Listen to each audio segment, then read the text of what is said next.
Hello everybody and welcome to Soraya Crochets. In today's video I will be teaching you how to make a slip knot. Now a slip knot is the foundation for pretty much any project that involves working in rows. Sometimes it can be used for projects that involve working in rounds, so this is a very important thing to learn because it's the foundation of your project. So let's get started. So to make your slip knot, you will need yarn and your fingers. You don't need your hook just yet. You're going to need your hook in order to put the slip knot onto the hook, but for now you can put your hook aside. In order to make our slip knot, there's two methods that we can use. Either one, and it depends on the yarn placement. We can have this short tail of yarn coming towards us and this long tail of yarn going away from us. And the long tail of yarn is attached to your yarn source. So in method one, the short tail is coming towards us and the long tail is kind of going over there like, shoo, I don't need you. In the second method, the long tail is coming towards us and the short tail is kind of going over to the side. So in order to do method one, where short tail is here and yarn tail is here, you're gonna go, I just said the short tail is coming towards you. I said that way too many times now, but you're gonna position it like that, and you're going to line your fingers up so that your index finger and thumb are pinching the long tail of yarn, and then your index finger and middle finger are clasping onto the short tail of yarn. And then as far as the loop goes, your index finger and middle finger are inside of the loop. Now, what I like to do next is I like to twist.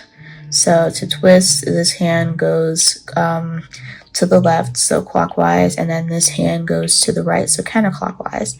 So you're going to twist at the same time, so twist, and then you're going to use this thumb to insert it to the hook, into the loop, and then you use your thumb and your index finger to pinch to grab onto this yarn. Now this yarn is the short tail of yarn, so you need to be a little bit careful because if your yarn tail is too short, you might have some trouble pulling it through, like, it might end up like that, and then you have an actual knot, not a slip knot. So that's just something to be mindful of when you use this first method. So you're going to use your index finger and thumb to grab onto this tail. Oops. Hold on. I did the second method subconsciously. There you go. Use these two fingers to grab onto this tail, the short tail, and then pull it through. And then that's your slip knot. So let's do it again, a little bit faster this time. Short tail towards you, long tail over there. Pinch, pinch, inside, twist, insert, grab, pull. And that's your slip knot.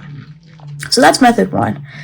Method two is when the short tail is over here, going off to the side, and the long tail connected to your long source is coming towards you.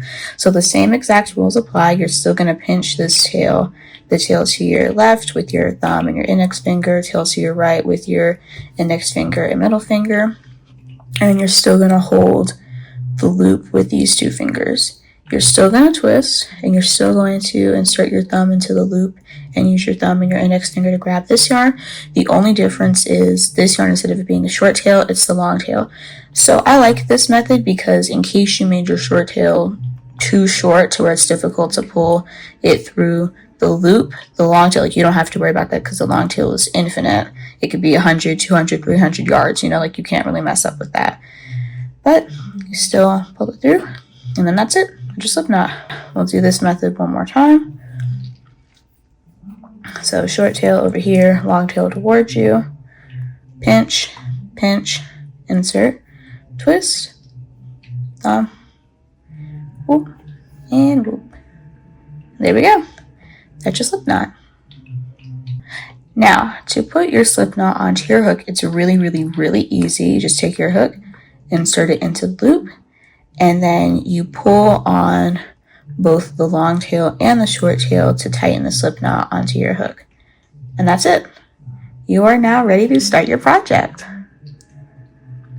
So a common thing that you're going to do once you make a slip knot is you're going to end up chaining. I'll have a video that talks in depth about how to chain.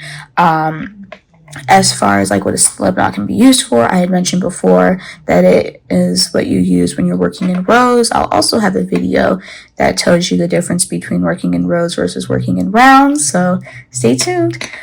Alrighty, I hope you enjoyed the video. Please make sure to like and subscribe. I don't really like asking people to do that, but it really does help the channel grow more. Oh, and also feel free to comment and give me some more video ideas for things that you would like to see in the future. But yeah, hope this was helpful. Bye-bye. Wait. No, that wave could have been better. Bye-bye. Bye-bye. Yeah. Bye. Yay.